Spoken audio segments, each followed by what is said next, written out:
Shalom Bapak Ibu Saudaraku yang terkasih di dalam Tuhan, khususnya Bapak Ibu Komisi Usiawan Keluarga Allah. Pada kesempatan hari ini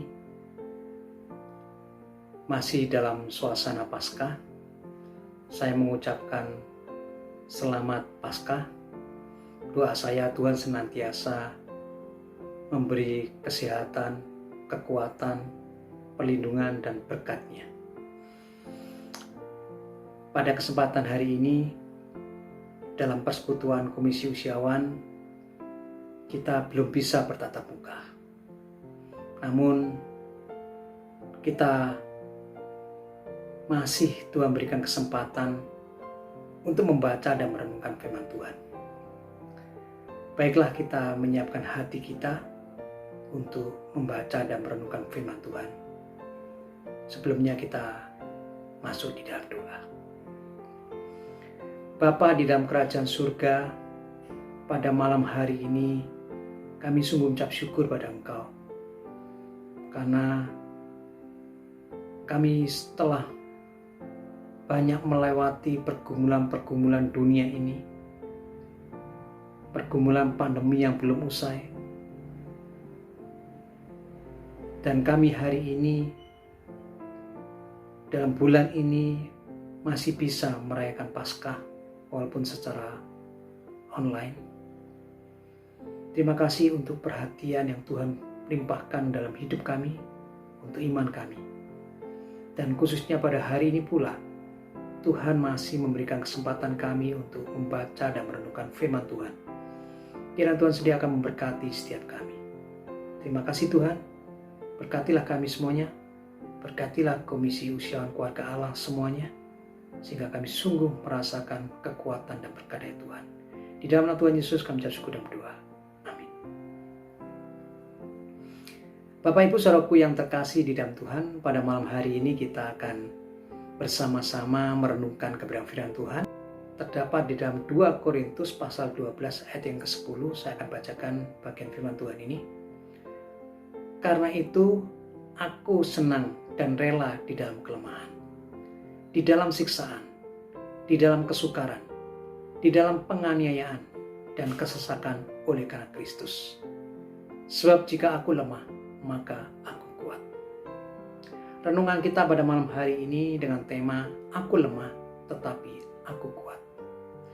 Bapak Ibu Saudaraku yang terkasih di dalam Tuhan, beberapa waktu yang lalu ketika hamba-hamba Tuhan bertemu dalam persekutuan, ada sharing tentang hidup dan pelayanannya. Di dalam sharing tersebut muncul pertanyaan-pertanyaan. Pertanyaannya salah satunya adalah, bolehkah hamba Tuhan kaya? Bolehkah hamba Tuhan menjadi kaya? Kalau kita jawab, tidak ada yang melarang hamba Tuhan kaya, hamba Tuhan menjadi kaya, tidak ada yang melarang. Tetapi kalau menjadi hamba Tuhan, tujuan panggilannya bukan untuk menjadi kaya, melainkan menjadi hamba Tuhan, menjadi pelayannya, atau menceritakan firman-Nya. Itulah panggilan menjadi hamba Tuhan. Memang banyak hamba Tuhan yang tidak kaya, mungkin juga tidak memiliki gelar tinggi atau kedudukan yang tinggi, bahkan memiliki segudang kelemahan, banyak memiliki pergumulan dalam hidupnya, namun masih tetap setia dan konsisten di dalam melayani Tuhan. Bukan hanya hamba Tuhan saja sebenarnya, setiap manusia, setiap kita juga memiliki kelemahan-kelemahan di dalam hidupnya. Contohnya begini, ada keluarga yang sangat setia dan giat di dalam melayani Tuhan, tetapi faktor ekonomi lemah. Ada juga keluarga yang kaya raya, tetapi tidak memiliki keturunan. Atau ada yang memiliki keturunan tetapi fisiknya tidak sempurna. Ada orang tua yang memiliki anak-anak yang sukses, tetapi mereka tidak bersama dengan mereka. Dan seterusnya dan seterusnya. Setiap kita pasti memiliki kekurangan-kekurangan dan kelemahan. Dan yang pasti, setiap kita akan menjadi tua. Menjadi tua berarti kita menjadi lemah. Namun firman Tuhan pada hari ini mengatakan, karena itu aku senang dan rela di dalam kelemahan, di dalam siksaan, di dalam kesukaran, di dalam penganiayaan, dan kesesakan oleh karena Kristus. Apabila kita menyadari bahwa diri kita lemah, dan kita tetap tegar dan setia mengikuti Tuhan, maka kita akan dibawa kepada sebuah pengakuan bahwa jika aku kuat sampai hari ini, itu bukanlah berasal dari kita sendiri, melainkan kekuatan kita berasal dari Tuhan dan kuasa Tuhan. Ayat ini mengatakan, jika aku lemah, maka aku kuat. Rasul Paulus mengutip dari ayat 9 yang mengatakan, cukuplah kasih karuniaku bagimu, sebab justru dalam kelemahan kuasaku menjadi sempurna. Mengapa kita perlu menyadari bahwa ketika kita lemah, justru kita kuat? Yang pertama, agar kita tetap percaya akan kasih karunia Tuhan.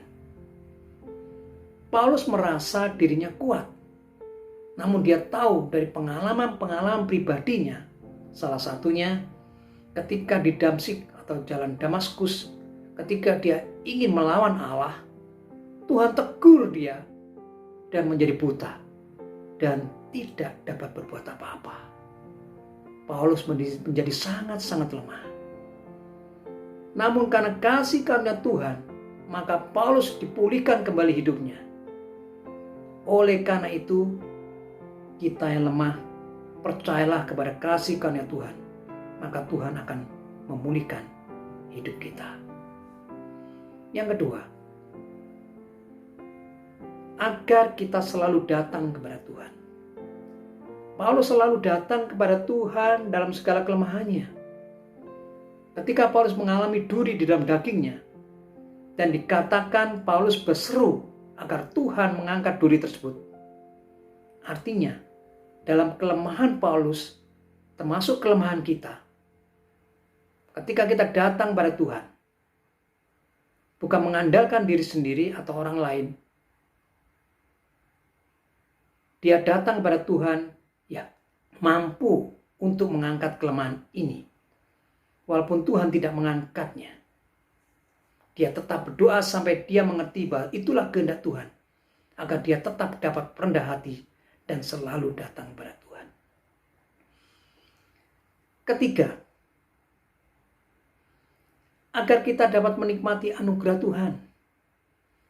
Setiap kali Paulus berdoa kepada Tuhan, jawaban Tuhan mengatakan, anugerahku cukup bagimu.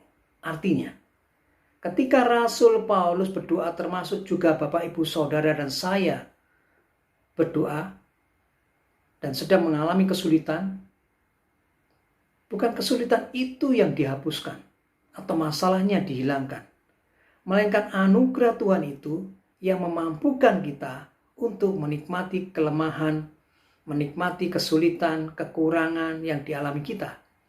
Di saat itu, Tuhan tidak membiarkan atau meninggalkan anak-anaknya berjuang sendirian. Tuhan bersama kita, bahkan berjuang bersama dengan kita, agar kita dapat merasakan dan menikmati anugerah Tuhan itu.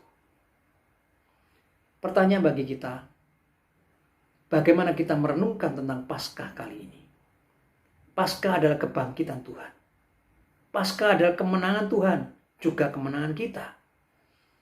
Apakah Paskah kali ini menyadarkan kita bahwa sesungguhnya diri kita lemah? Kita tidak mampu berjuang sendiri. Kita tidak mampu mengandalkan diri sendiri. Sebaliknya, kita sangat membutuhkan Tuhan.